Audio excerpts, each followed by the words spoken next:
The road twisted like a snake through the mountain pass, each curve more treacherous than the last. Tall pines pressed in from both sides, their skeletal branches clawing at the last pale light of dusk. Henry gripped the steering wheel tighter, his knuckles whitening. The gas gauge needle wavered near empty. He told himself he would fill up back in the last town, but that was miles ago, and now the silence of the mountains stretched heavy and absolute around him. His car's tires hummed on the cracked asphalt, and every now and then, a faint shudder in the vehicle hinted at just how long it had been since he'd serviced it. Then he saw a flickering neon sign, just ahead through the trees. Relief flooded his chest.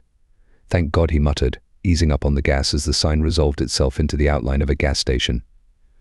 It was small, perched precariously on the edge of the road, like it might tumble down the mountainside at any moment. The building looked older than it should have, its wooden walls warped and weathered, the paint peeling away in strips. The sign above the entrance read simply, "Gas with one bulb sputtering fitfully." Henry pulled in, his headlights sweeping over two ancient-looking pumps. As he turned off the engine, he realized just how silent it was. No wind, no hum of insects. Even his car's engine seemed reluctant to die, its faint ticking the only sound. He stepped out and felt the cold immediately, the kind that bites at your skin and settles deep in your bones. The air smelled faintly of rust and old oil. For a moment he hesitated. Something about the place felt wrong. But the gas gauge had been glaring at him for the past 20 miles, and he didn't have the luxury of second-guessing. Inside, the station's fluorescent lights buzzed faintly, casting a pale, sickly glow. The shelves were sparsely stocked, a few dusty candy bars, cans of soup, a couple of faded maps in a revolving rack. There was no one at the counter at first, and Henry thought maybe the place was abandoned after all. Then a noise, a shuffle, like someone had been startled, drew his eyes to a doorway behind the register. A woman stepped out, her face pale and drawn, her eyes wide and uncertain. She looked like she might bolt if he said the wrong thing.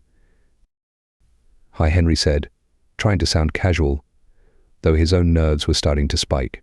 "Just need to fill up. Pump still working?" The woman nodded quickly, but her gaze kept darting to the windows. Her hands, pale and thin, wrung the edge of her apron like she was trying to wring water from a dry cloth. "You shouldn't be here," she said finally, her voice barely above a whisper. Henry blinked. "Excuse me." "You should have kept driving." "Should have." She stopped herself, her jaw tightening. "Just fill up and go. Don't linger." "Okay," Henry said, confused. "I was planning to. Trust me," he hesitated. "Is everything all right? You seem on edge." She stared at him like he'd said something incomprehensible. Then, without answering, she turned and rummaged beneath the counter, pulling out an old, yellowed map. She spread it out in front of him, her fingers tracing a line that had been drawn in red ink. The path snaked through the mountains, diverging from the main road and leading well. Henry couldn't tell where it led. The map had no markings other than the red line and the faint outlines of the surrounding terrain. "Take this," she said, shoving the map into his hands. "And when you leave here, follow it. Don't stop for anything. Don't listen if you hear voices. Just drive." Henry stared at her. "Listen, I don't." "Please," she interrupted, her voice urgent now, trembling. "Just do as I say. Leave before they come back." "They? Who's they?" Henry asked, his pulse quickening. Her fear was infectious. The way her eyes flickered toward the window, the way her shoulders hunched as though expecting a blow, whatever she was afraid of. It wasn't imaginary. She didn't answer. Instead, she stepped around the counter and practically pushed him toward the door. "Go, now, before it's too late." Henry stumbled out, clutching the map. He glanced back at her as she stood in the doorway, her silhouette framed by the dim light inside. "What about the gas?" "It's on me," she said, then slammed the door shut, locking it with a decisive click. The pumps whirred to life as Henry approached, as if by some unseen hand. He filled the tank quickly, the whole time glancing over his shoulder toward the station. He couldn't see the woman anymore, but he could feel her eyes on him. The whole thing left him uneasy. He was just about to get back into the car when he thought he heard something, a faint sound carried on the cold mountain air. It wasn't the rustling of leaves or the distant howl of wind. It was a voice. Low and guttural, just on the edge of hearing. Henry froze, his skin prickling. He turned his head slowly, straining to catch it again. But there was only silence, the oppressive, suffocating kind that made his breath sound too loud in his own ears. Shaking it off, he climbed into the car, tossing the map onto the passenger seat. He told himself it was just his imagination, wound tight from the woman's strange behavior. As he started the engine and pulled back onto the road, he glanced in the rearview mirror. The gas station looked smaller now, shrinking as he drove away. For a moment, it seemed like the lights inside dimmed. Then the whole building flickered and vanished. Not like it was swallowed by the dark or obscured by the trees. It was just gone. Like it had never been there at all. Henry slammed on the brakes, his heart hammering in his chest. He stared into the rearview mirror, blinking rapidly as if his eyes were playing tricks on him. The gas station had been there. He had walked through the door, felt the rough surface of the map in his hands, smelled the faint tang of oil and rust. But now, there was only an empty stretch of road behind him. No flickering sign, no pumps, no warped wooden building. Just darkness. He muttered to himself, gripping the steering wheel tightly. No, he wasn't crazy. The car was filled with the weight of a full tank. The map, crumpled and yellowed, still lay on the seat beside him. He reached for it, his hands trembling, and unfolded it. The red line stared back at him, winding its way through a maze of unnamed roads. A chill crept down his spine. He looked up and around, his headlights carving faint beams into the surrounding forest. The air outside was still, too still. Not a single breeze shifted the treetops. Not even the chirp of a bird or the hum of insects broke the oppressive silence. It felt as though the entire mountain pass was holding its breath, waiting. Henry clenched his jaw and pushed the car back into motion. He wasn't going to sit here all night, spooking himself over something he couldn't explain. Maybe the gas station had closed up after he left, some kind of camouflage for privacy. He didn't have time to unravel it now. He needed to get down the mountain, preferably before his nerves gave out entirely. As the road unfolded ahead of him, he couldn't shake the memory of the clerk's terrified face or her whispered warning. Leave before they come back. The red line on the map nagged at him.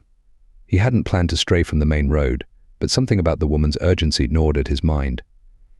The fact that the station had disappeared made him doubt his grasp on reality, but the map was real. He could feel the texture of the fragile paper under his fingertips, smell the faint must of its age. He glanced at it again, noting that the red path deviated from the main road about 2 miles ahead. Henry muttered a curse under his breath. Against every shred of common sense, he made up his mind to follow it. The turn came quickly. A narrow gravel path veering off into the trees. It was unmarked, almost invisible in the gloom. If it hadn't been for the map, he would have driven right past it. His tires crunched against the loose stones as he eased the car onto the path. The forest seemed to close in tighter, the trees looming taller and more menacing. His headlights barely pierced the dense canopy above, casting long, twisting shadows that danced in his periphery. The deeper he drove, the heavier the air seemed to become, like it was pressing down on him. The road was rough, riddled with potholes and uneven ground. The car jostled and bounced, and every few minutes Henry had to grip the wheel tightly to keep it from veering into the ditch. Then the sound came again. Faint at first, just a low murmur carried on the wind. Henry's stomach knotted. He turned the radio off, silencing the soft static that had been playing. The murmur grew louder, resolving into something rhythmic. Voices. Not one or two, but many, overlapping and indistinct. He couldn't make out the words, but they carried a strange cadence, like chanting. Henry gritted his teeth, keeping his eyes fixed on the road. It was just the wind, he told himself. The way it whipped through the trees could play tricks on your ears. But as he pressed further along the red line's path, the voices seemed to grow clearer, closer. They weren't coming from the woods. They were coming from ahead. A figure appeared in the road, suddenly and without warning. Henry slammed the brakes, the car skidding to a halt. His headlights illuminated the shape of a man, standing perfectly still in the middle of the path. He was tall and thin, dressed in what looked like dark, tattered clothing. His face was obscured by a wide-brimmed hat, the shadow of it swallowing his features. Henry honked the horn, a quick, sharp burst that echoed through the trees. The man didn't move. didn't flinch. He just stood there, an immovable silhouette against the pale glow of the headlights. "Come on," Henry muttered, his voice shaking. He honked again, longer this time. Still, the man didn't react. Henry's pulse thundered in his ears. He rolled down the window, just enough to shout, "Hey, move. I need to get through." The figure's head tilted slightly, the brim of the hat shifting just enough to reveal the faintest glimmer of reflective eyes beneath it. Not human eyes. They caught the light like an animal's, cold and gleaming. Henry's breath caught in his throat. His instinct screamed at him to reverse, to turn the car around and get as far away from here as possible. But the road was narrow, and the forest pressed in close on either side. He couldn't risk backing into a ditch. Swallowing hard, he decided to inch forward. Maybe the figure would step aside. Maybe it was just some deranged hermit trying to scare him. The car crept forward, the headlights now fully illuminating the figure. Its clothing was wrong. What Henry had thought were tattered rags were actually thick, coarse fabrics that looked handmade, stitched together with uneven threads. The skin on its hands, visible as they hung loosely at its sides, was pale and mottled, almost translucent. Henry's tires were just feet away from the figure now. He gripped the wheel tightly, his knuckles aching. The chanting had grown louder, surrounding him, though he still couldn't see its source. His stomach churned. He was close enough to see that the figure's lips weren't moving. The sound wasn't coming from it.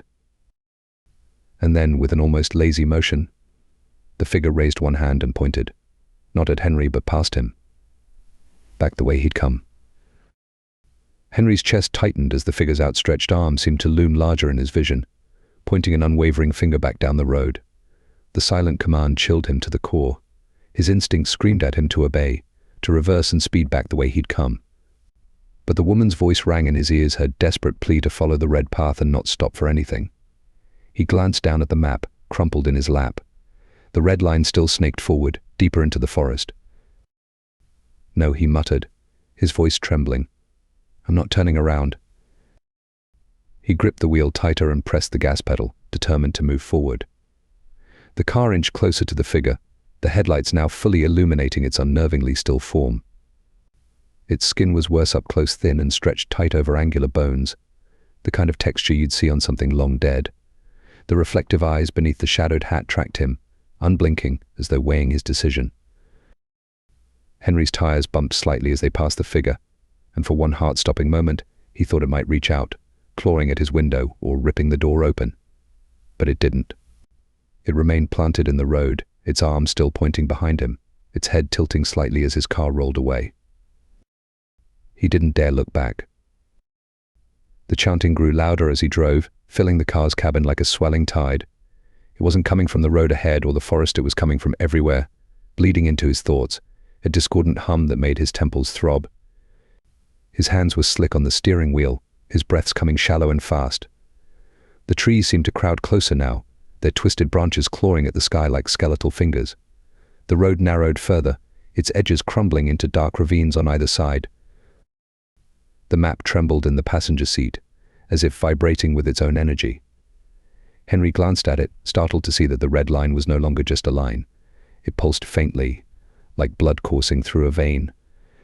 He blinked hard, telling himself it was just a trick of his tired eyes. But when he looked again, the red path shimmered slightly, leading him further into the unknown. The chanting shifted, rising into a dissonant crescendo, and Henry became aware of a new sound: laughter. Faint at first, almost drowned by the voices, but unmistakable. It wasn't a joyous laugh. It was low and guttural, filled with malice. Then his headlights caught movement ahead.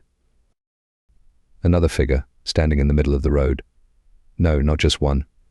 Several. Their forms materialized from the shadows, stepping into the car's path one by one. They all wore the same rough, handmade clothing, their faces obscured by hats or hoods. Their hands hung at their sides, and their heads tilted unnaturally, as though their necks were on the verge of snapping. Henry slammed on the brakes again, his tires skidding to a halt. He was trapped. The figures ahead didn't move, didn't gesture. They simply stood there, blocking his way forward.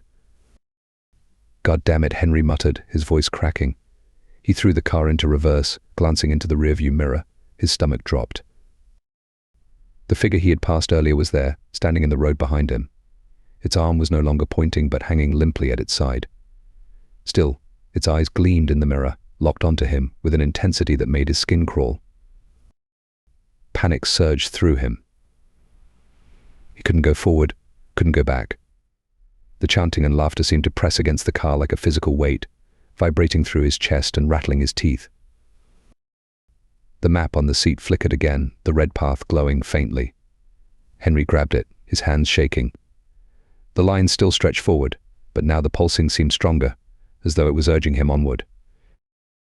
"All right," he whispered to himself, his voice barely audible over the cacophony outside.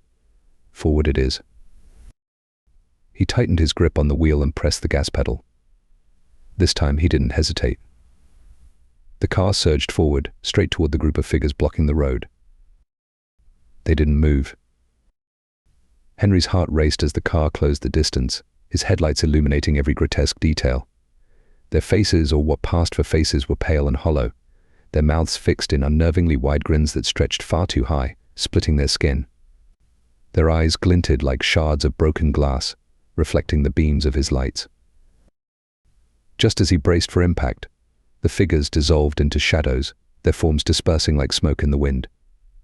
The car passed through the spot where they had been standing, the chanting and laughter vanishing as suddenly as the figures themselves. Henry let out a strangled breath, his hands trembling as he adjusted his grip on the wheel. The road ahead was empty now, but the oppressive feeling lingered, heavy and suffocating. The forest seemed darker, the air thicker. The red line pulsed on the map again, brighter this time, almost searing. It wasn't guiding him anymore, it was commanding him. Henry's knuckles were bloodless on the wheel as he pushed forward, his eyes darting between the pulsing red line on the map and the narrowing road ahead. The path had become nearly impossible to navigate, the gravel now giving way to uneven patches of dirt and roots clawing at the underside of the car. He gritted his teeth at every jolt, his pulse pounding in his ears. The forest around him felt alive, its twisted branches curling like outstretched arms. The map's glow intensified, casting an eerie crimson light onto the interior of the car. It pulsed in a rhythm that matched his racing heart, each beat urging him deeper into the woods. Henry tore his gaze away from it, focusing instead on the road, but his stomach churned. The laughter had faded, but the silence that replaced it was worse. The oppressive quiet pressed down on him like a physical weight. It wasn't the natural stillness of the mountains. It felt manufactured, deliberate. He tightened his grip on the wheel, his fingers slick with sweat. He had to keep moving. The road finally opened into a clearing. Henry's headlights swept across it, revealing an old wooden bridge spanning a deep, black gorge. The planks looked weathered and splintered, the ropes holding it together frayed and sagging under some unseen strain. On the far side of the bridge, a path continued, vanishing into the shadows of the trees. The red line on the map glowed brighter now, searing his vision, pointing unmistakably toward the bridge. Henry hesitated. The bridge didn't look like it could support the weight of his car or anything heavier than a gust of wind. But turning back wasn't an option. The memory of the figures on the road, their hollow faces and gleaming eyes, burned in his mind. He wasn't going back. "Come on," he muttered, easing the car forward. The tires crunched onto the wooden planks, which groaned and creaked under the weight. Henry's breath hitched with every step of progress, each jolt threatening to send him plunging into the abyss below. The darkness in the gorge was absolute. His headlights illuminated only the bridge and the immediate path ahead, the depths below swallowing everything else. The further he moved, the louder the groaning of the wood became. The sound was almost deafening now, a symphony of cracking and splitting. Halfway across, the car stalled. No, no, no, no, Henry slammed his palm against the steering wheel, his voice rising in panic. He twisted the key in the ignition, but the engine only coughed weakly in response. His headlights flickered once, twice, then went out completely, plunging him into darkness. The silence was immediate and suffocating. For a moment, Henry sat frozen, his breath shallow and fast, his hands gripping the wheel like a lifeline. Then, from somewhere in the blackness, he heard it again. The chanting. It started softly, a low hum that resonated in his chest. Slowly it grew louder, the voices overlapping in a sickening cacophony. Henry fumbled for his phone, desperate for any source of light. His trembling hands finally activated the flashlight, the weak beam cutting through the dark. That's when he saw them. Figures, dozens of them, standing on either side of the bridge, just beyond the reach of his light. Their faces were obscured, but their eyes shone like distant stars, unblinking and fixed on him. They didn't move, didn't speak. They just stood there watching. Henry's blood ran cold. He turned the key in the ignition again, his hands shaking uncontrollably. The engine sputtered, coughed, then roared to life. Relief surged through him, and he slammed his foot on the gas. The tires screeched as the car lurched forward, the bridge groaning in protest. The figures didn't follow, but their eyes never left him. As he reached the far side of the bridge, he glanced in the rearview mirror. The figures were still there, standing motionless in the center of the bridge. But now, their heads were tilted downward, as if staring into the abyss below. Henry didn't stop to wonder why. He sped onto the dirt path, the forest swallowing him once more. The red line on the map pulsed erratically now, almost frantic. The path twisted and turned, narrower and more treacherous with every mile. Henry's nerves were fraying. The chanting had faded again, but a new sound replaced it, a rhythmic thumping, like footsteps keeping pace with his car. He checked the mirrors. Nothing. But the sound continued, steady and relentless. Finally, the path ended abruptly, opening into another clearing. In the center stood a structure that seemed out of place in time, a towering stone arch, its surface carved with symbols that made Henry's eyes water when he tried to focus on them. The map's glow intensified, bathing the clearing in crimson light. The red line led directly to the arch. Henry stopped the car, his chest heaving as he tried to catch his breath. He didn't want to get out. Every fiber of his being screamed at him to turn around, to leave this place, and never look back. But the map's pull was irresistible now, a magnetic force that seemed to reach into his mind and compel him forward. He stepped out of the car, the cold air biting at his skin. The thumping sound stopped the moment his feet touched the ground. The silence that followed was deafening. Henry approached the arch slowly, each step feeling heavier than the last. The carvings on the stone seemed to shift and writhe in the dim light, their shapes defying comprehension. As he drew closer, he saw something through the archway, a faint glow, pulsing in time with the map. He hesitated at the threshold, his body trembling. The air around the arch was different, charged with an energy that made his skin prickle. He could hear faint whispers now, emanating from the other side. Henry looked back at the car, at the forest, at the path that had brought him here. For a moment he considered running. But then he looked at the map, the glowing red line still urging him forward. Taking a deep breath, he stepped through the arch. The instant Henry stepped through the arch, the world shifted. The air changed first, growing denser, heavier, laced with a metallic tang that made his stomach churn.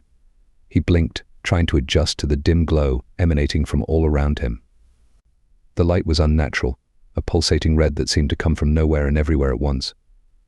The ground beneath his feet felt wrong, not solid, but spongy, almost alive. He turned, expecting to see the arch behind him, but it was gone. The forest, the clearing, his car, everything was gone. He stood in a vast, featureless expanse, the horizon swallowed by the pulsing crimson glow. The whispers that had teased the edges of his hearing before were louder now, surrounding him, though still too faint to decipher. "Hello," Henry called out, his voice cracking. The sound seemed to vanish into the air, swallowed by the oppressive silence that followed. He clutched the map in his hand, the only thing that tethered him to any sense of reality. But it had changed. The paper, once fragile and yellowed, now felt smooth and cold, almost metallic. The red line no longer snaked through roads and paths, it spiraled inward, leading to a single point at the center of the map. Henry's heart pounded as he began walking. Each step sent a ripple through the ground, the surface undulating like water disturbed by a pebble. The whispers grew louder, more distinct, though he still couldn't make out the words. It felt like they were just out of reach, teasing the edges of his mind. As he walked, the landscape began to shift. Shapes emerged from the glow, twisted, jagged forms that resembled trees but were wrong. Their branches twisted unnaturally, reaching upward like skeletal hands clawing at the sky. The ground beneath them was littered with pale, unidentifiable debris that crunched under Henry's feet. The path ahead narrowed, flanked by these unnatural trees. The red light dimmed slightly, casting long, distorted shadows that seemed to move of their own accord. Henry's breath quickened as he realized the shadows weren't following him, they were moving toward him. He picked up his pace, clutching the map tighter. The whispers were louder now, almost conversational, though the language was unlike anything he'd ever heard. His name. He thought he heard his name woven into the murmurs. He stopped, turning sharply, but nothing was there. The shadows were gone, replaced by the suffocating stillness that surrounded him. He pressed on, his steps growing more frantic. The trees thinned as the path widened again, opening into another clearing. At its center stood a massive stone obelisk, its surface carved with the same shifting symbols as the arch. The red light pulsed from its base, bathing the clearing in an unholy glow. Henry approached cautiously, his eyes locked on the obelisk. The air around it vibrated, a low hum that he felt in his teeth and bones. The map in his hand began to burn, the red line glowing brighter until it was almost blinding. He dropped it with a hiss, clutching his hand as pain seared through his palm. The map didn't fall to the ground. It hovered in the air, suspended in front of the obelisk, its edges curling and blackening as if consumed by an invisible flame. The red spiral in its center began to spin, faster and faster, until it was a blur of light. Henry stumbled back, shielding his eyes as the obelisk responded.